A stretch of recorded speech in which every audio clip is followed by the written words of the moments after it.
It's your boy Nando reporting for the Pound for Pound Boxing Show in association of Dirty South and IQ Boxing. I've got a very special guest today, British, Commonwealth, and potentially the new European Bantamweight champion, Lee Mcgregor. How you doing, mate? Yeah, I'm all good, mate. I'm all good, thanks. How yourself? Yeah, not bad, not bad. Again, thank you for taking your time to speak to me today. I know, obviously, you're busy with training, ready for this big fight.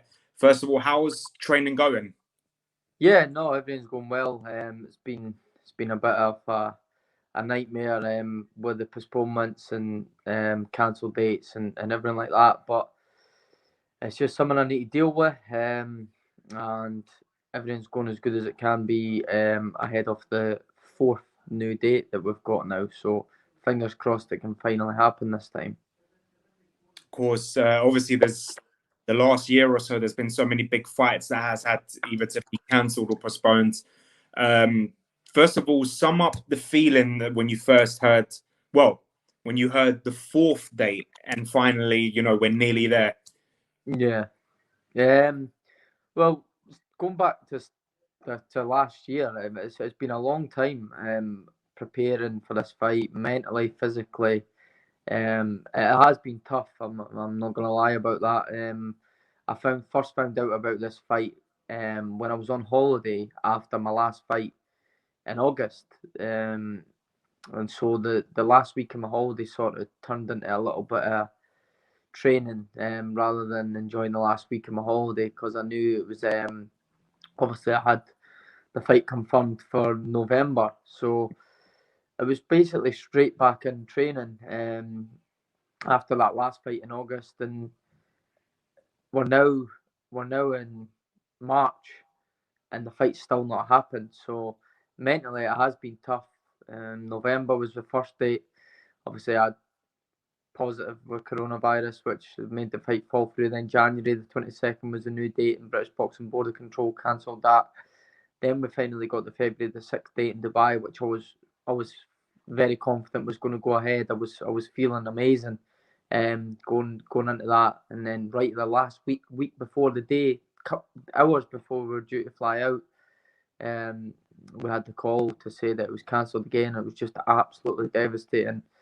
And yeah, there we are. We're on the fourth new date now, and I'm just praying that we can finally get in this ring and get this fight on.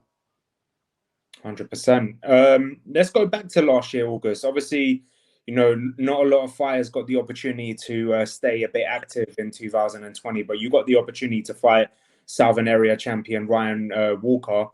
No disrespect to Ryan, but it was a dominating performance. Sum up what you think how your performance went that night. Yeah, no, it was just nice to get back in the ring after being out the ring for so long, and in the uncertain times, I was thankful and grateful to my team MTK for getting me out there. So it was just, I feel like it was a perfect fight for me at the perfect time considering the circumstances. Like you say, no disrespect, but I was just feel like I was levels above him, and I feel like people did see a little glimpse of an improvement, a big improvement that I've made. That was sort of just the start of when things started to change for me in terms of understanding and doing things the right way in terms of nutrition, strength and conditioning, everything. It's just opened my eyes on a whole new scale since teaming up with Ben and Lee Wiley as well, the video analysis guy that we've got down here, and getting my nutrition on board. I've been working with George Lockhart, who's one of the best nutritionists in the game, works with the likes of Tyson Fury and stuff. So I just feel like I'm in a great place, and it's really like bringing out the best in me. And like I say, the Ryan Walker fight, people got to see a tiny little glimpse of that, but this fight coming up, they're going to see the whole lot, and I genuinely think they're going to be looking at a complete whole new different fighter. I've improved so much in this last 6-7 months, and I'm just so excited to show everyone. And I really do think it's going to be a dominant performance and shock a lot of people and open a lot of eyes and make people take notice.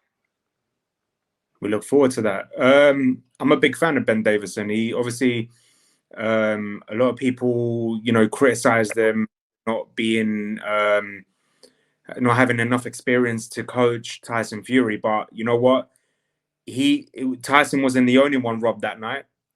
The first, while Ben was well, because he should have had a box under his books, and my eyes, he still did. So he's a world-class coach. What's it like being coached by Ben Davison? Listen, honestly, Ben is an unbelievable coach. I think obviously, the next year or so, people are really going to see it. Obviously, people are starting to see it already, but his knowledge for boxing is just unbelievable, and the way that he teaches his fighters. And like I say, in the next year, everyone's going to see it. They're going to see the performances from the likes of myself. They've seen Lee Wood's performance becoming British champion. The improvements he's made with him in 8 weeks was unbelievable. He's had a bit longer time with me. I think people are really going to see huge improvements with myself. You've got Shabazz Masood, who he's been working with for a long time as well, who is going to show people how good Ben really is, and the way he teaches us how to fight. Not just how to fight, to be honest. He definitely, myself, he's opened my eyes a hell of a lot, in terms of making me understand that it's not just all about fighting. And I used to have the mentality and the mindset like I'm big for the weight, I'm strong, I'm fit, I'm going to go in there and I'm just going to outwork this guy, and I'll get through it due to how fit and how big and how strong and how good my heart is and that. And to get to the top level, you need a hell of a lot more than that. And Ben's taught me that. Ben's teaching me that. And like I say, people are going to see that. And it's the same way when he goes into the Josh Taylor's big undisputed fight. People are going to see these improvements, and then Ben surely has to get the credit for these performances that everyone's going to see. But like I say, actions speak louder than words, so it's time will tell. But world class coach, no doubt about it. 100%, and especially an amazing pundit when he's on TV and he talks about he talks about the fight. Well, Yeah. when the fight is over and he analyzes it and he pinpoints key moments in the fights, like his knowledge of boxing is just phenomenal. Honestly, I've never seen anything like it, and it's crazy because he points out things, maybe from our spars or whatever, and I'm like, how can you, like, his knowledge is just unbelievable. And you know what? It's mad because we've got, like I said, the video analysis. We've got that down here now. Lee Wiley, he's our video analysis. Ben's got him down here full time was, and him and Ben are just like listening and watching they two together is just unbelievable. You'll not meet a better team, as in terms of breaking down fights, tactics for upcoming fights. I genuinely couldn't ask for a better team. I couldn't leave it in better hands. I really couldn't. I will listen to them, and I'm more than confident going in with their game plan that no one's going to be beating me. Can't wait to see your next fight and see the improvements there with Ben Davison. Who have you been sparring? You allowed to say any big names? Anyone in particular? Yeah, well, I've not so much like big name, but very good fighters. Been doing a lot of work with. Well, the thing is, you're going back to before, like, preparing for the first date in November. It's just been on, off all the time. A couple of weeks, Yeah. I've been sparring, peaking, getting right ready to fight, and then the fight's been getting pulled. So then, rather than sparring constantly, I would have been sparring for, well, September sort of first started sparring. We're now in March, so you're talking like 6 months. You can't be doing that. So every time the fight got pulled, we obviously took our foot off the gas and eased off with the sparring. But yeah, like, I'm sparring heavier guys, bigger guys, just for the sheer fact that I'm bigger myself, and again, without sort of being disrespectful, there's no really a point in me sparring bantamweights and super flyweights, to be honest, because I'm not going to gain much from that. Getting in there with bigger guys, been sparring super featherweights. Dean Dodge come down for a couple of weeks because he just fought an MTK show a couple of weeks ago for the Southern Area title. Been doing work with Lee Wood, who's just won the British title. Again, featherweight, a big featherweight. Louis Lynn's been coming down sparring us. He's a featherweight as well. Masood Abdullah, who featherweight as well, super featherweight. He just made his debut on the Frank Warren show the weekend. It's a shame that great prospect. It's a shame that they never showed his debut because, like you say, he is a big prospect. He's definitely one to watch. I really rate him. Get some great working with him. But yeah, being 2-3 fresh sparring partners at a time when I'm completing my 12 rounders and that, because it got to that stage where we were weeks out. So you need to prepare the way you do it and the way you are going to for a championship fight, which is a 12-round fight. So have a couple of 12-round spars, and like you say, you do 5 rounds with Masood, who's non-stop. Obviously, again, without being disrespectful, comes in and fights at 4 or 5-round pace, and then he's out. But I'm having to try and match him, be efficient with that, and another fresh guy's getting in, and I'm having to do 4 with him, and then another fresh guy's getting in, and I'm having to do 3. So I'm doing 12 straight off the back, and it's just obviously it's great work getting all these talented guys in, and me having to stay in there for the full 12 rounds. It's not easy, but that's why I'm going to be the best prepared come fight night. How good is Louis Lynn? Yeah, another great talent. I fought Louis Lynn in the amateurs. I fought him in the GB finals back in, I think it was 2016. No, 2017, I think. So yeah, I've got a little bit of history there, but good friends, and we've always helped each other out.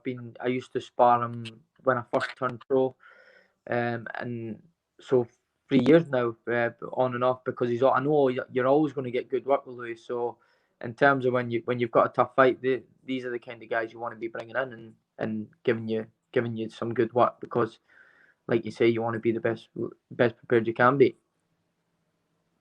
Let's go back to November 2019. In Glasgow, you faced Ukashir Farouk. Obviously, you defended. You was the current Commonwealth champion. You captured the British title. Sum up your feeling that night, capturing that title. Yeah, it was just obviously, I didn't expect it to happen so soon in my career, so early on. We're only having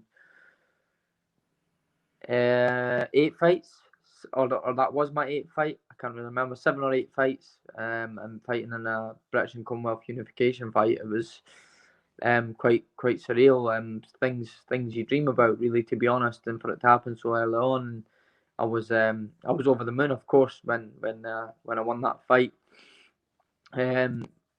Yeah, it was just a mad couple of years. I was sort of looking over it the other night there, and I was watching one of my fights back from when I won the Commonwealth title in my 5th fight, and I remember the commentator saying as I was walking out to the ring, obviously it was a big challenge ahead of myself, and it's a big risk that they were taking when they put me in a fight like that so early on in my career. And I think they had said I'd only competed for 22 minutes as a professional fighter in the ring, going into a 12-round Commonwealth title fight. Don't hear that very often. And then to go on and win the British as well as the Commonwealth in my 7th, and now potentially going to be British, Commonwealth and European champion in my 10th fight is phenomenal. Yeah, it is. Like, I can't think of many fighters who have done that. So that's why I'm working the way I am. That's why I'm sacrificing everything. I've been living down here in London since, like I say, end of August, start of September, putting my body through hell, mentally so hard, away from my daughter, things like that. It's just, people don't see all this behind the scenes, but that's why I'm doing that, because like you say, it's going to be a phenomenal achievement when I pull it off. And you go back and you think, well, look at Josh Kelly last week, a couple of weeks ago. Everyone is like sort of, which is it was a big risk they took, and now it's sort of like should never have been thrown in there. In his 12th fight, fighting for the European title, far too early, this and that, which you could possibly agree on in a way, but then you look at myself going into this fight in my 10th fight, younger than Josh Kelly. I would have been, if actually the fight went ahead when it should have went in the first date in November, I would have accomplished that being the age of 23 years old, but I turned 24 over Christmas, so I'm now still very, very impressive, and I'm confident I can do this, and I hope I get the same energy from the opposite side, from the Josh Kelly situation in terms of like what an achievement. You know what I mean? Like I hope I get that recognition and praise, because like you said, like they're sort of like saying he should never have been thrown in there and stuff like that. So I hope I get the recognition when I pull this off, because I'm very confident that I can do this.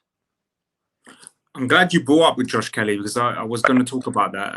Obviously, Josh got thrown in a little bit earlier in his career against a very dangerous David Avanesian. I want your opinion on the comments. Carl Froch came out afterwards. For the first time ever, I'm going to agree with what Carl Froch says. He basically turned around and said, fighters these days are boycotting and not showing the respect to the British title like they used to, and not going through that path of going through the traditional way of sometimes Southern area, mainly English title, then going to the British, Commonwealth, and then, defend those titles a few times and then go for the European title. Some fighters go straight for European and international titles without being ready. Do you somewhat agree with that? Being British and Commonwealth champion yourself? Yeah, obviously, yeah, I do agree with it in some sort of way, but at the same time, his team, his coaches, they see his progress, and that was the way it was when myself. If you're proven and shown in the gym that you're ready for these challenges, then I don't see why you shouldn't go for it. But at the same time, maybe that's why you have got the teams around you to make these right decisions for you, and I'm very confident that I do have that.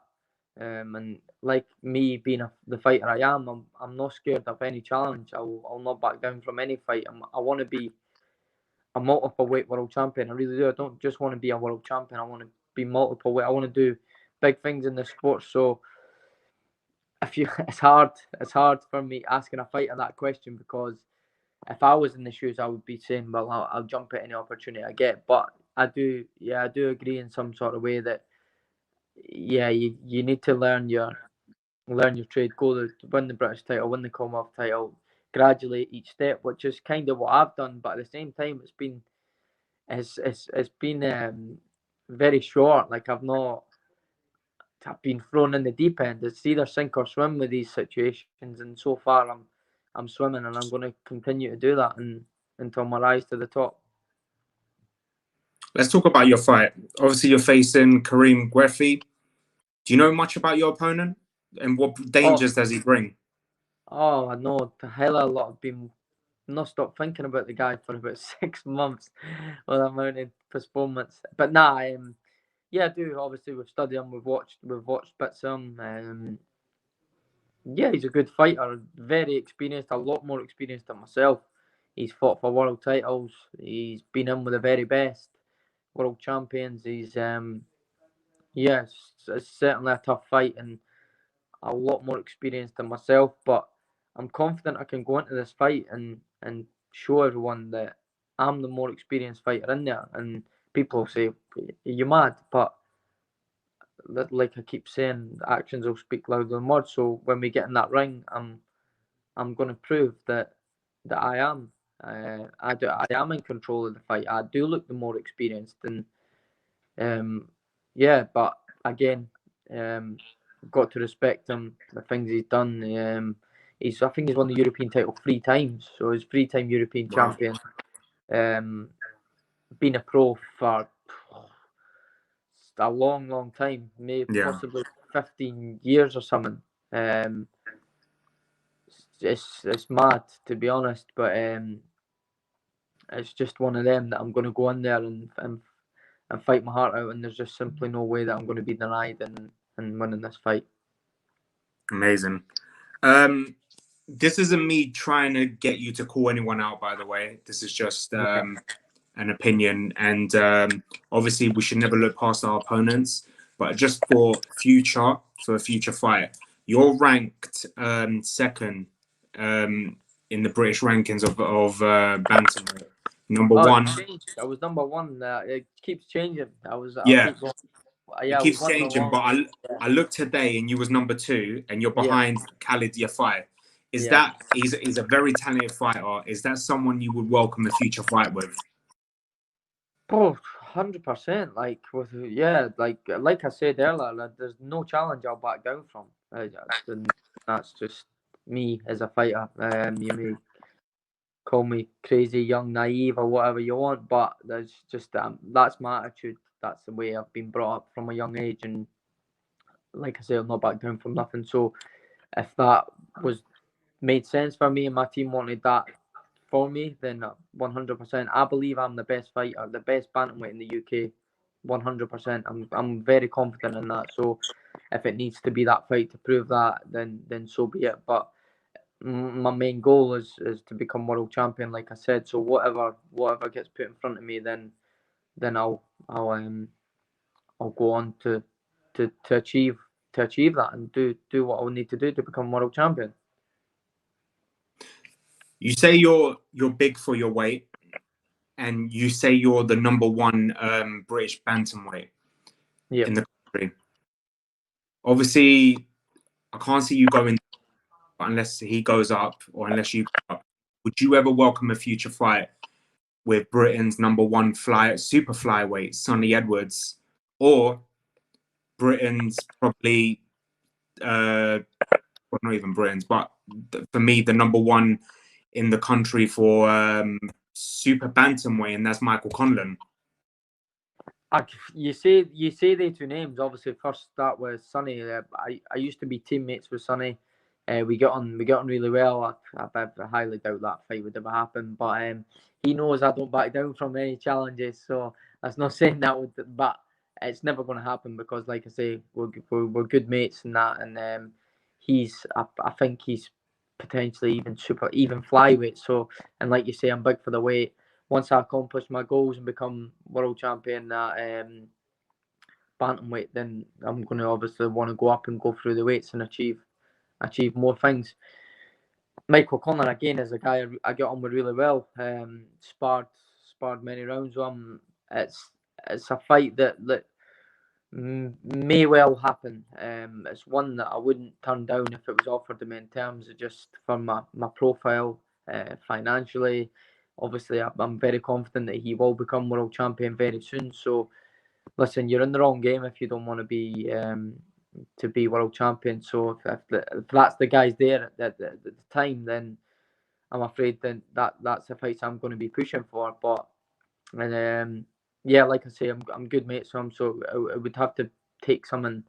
Would have to take a lot from me to fight him because I've got a lot of respect for him. But like I say, if that's where it is when I get there, then I'm afraid it has to happen. Only time will tell. Yeah, of course. Yeah, definitely. It's no secret that I'll be up there at day weights very soon. But we've got a job and we've got a goal to achieve at bantamweight first, and then but like I say, we'll take each fight at a time. And my mind's fully focused on becoming European champion in just over 2 weeks' time. I tell you, it's been a long time coming. I can see the frustration in your voice and obviously the way you say it. So fingers crossed it goes ahead and you bring that belt home. I want your opinion, obviously, your division, the number 1 pound for pound right now, the monster Inoue. How good is this guy? Yes, freakish talent. Yeah, definitely. It's the only one that I reckon my team would maybe just keep me away from just now with being so young and inexperienced. The rest of the guys, I think I'm there or thereabouts, and people obviously might not agree with that, but I think after this fight, people are gonna, like I said, their eyes are gonna be opened, and I think they're gonna realise this and know that I'm in touch and distance with these guys. Obviously, like you say, I know he's the main guy, so a little bit more maybe. Like the improvements I've made with Ben and Lee in 6 months is scary. So God knows where I'm going to be in 8 to 12 months from now.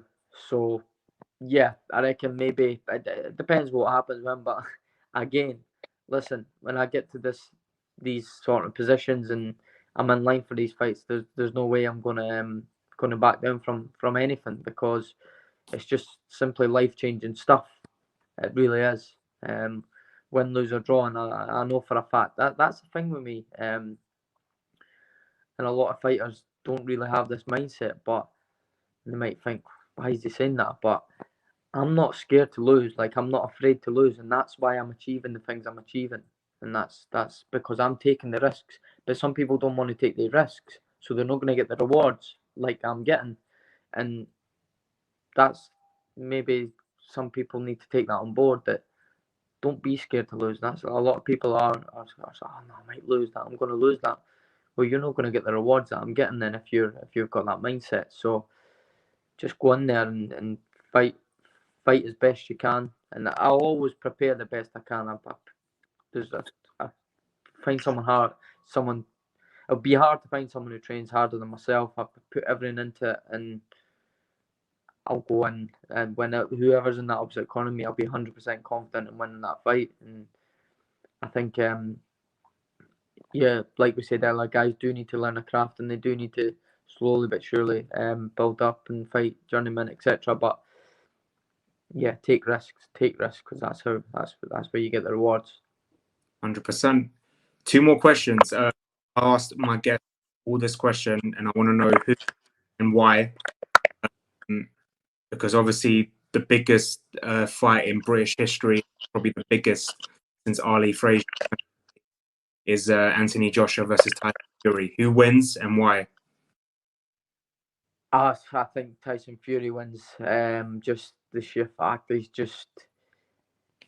I feel like the second Wilder fight, just like he was just total control, like just absolutely bullied him. And I think I think he can win both ways. I think if he takes it to Joshua the way he did with Wilder, I think he could potentially do the same.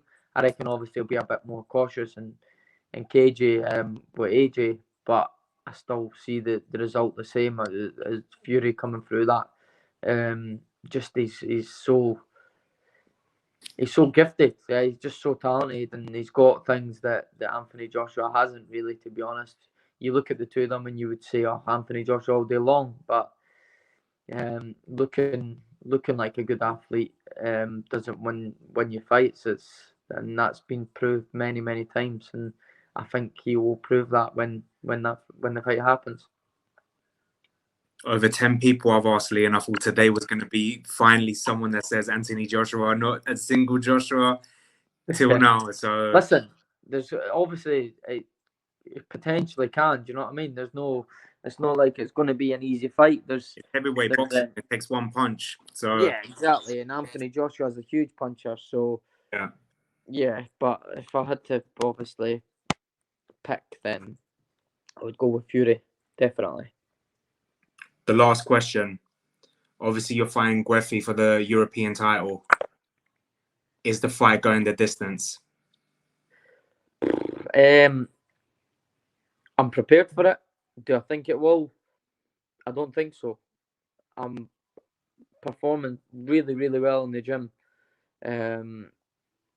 Don't want to say too much, but I just think the pace I'm going to set, the way I'm going to be in the ring, is just going to surprise a lot of people, and I think he's really going to have to work very hard to stay in that ring with me for 12 rounds. Amazing. Lee, I want to say thank you so much for taking your time to speak to us today, and I wish you the best of luck in your title fight, and I hope you can bring that belt home, and we can it'll be a massive 2021 for Lee McGregor. 100%. No problem at all, mate. Thanks very much. Anytime. Stay safe and good luck. Thank you, mate. Cheers. Take care.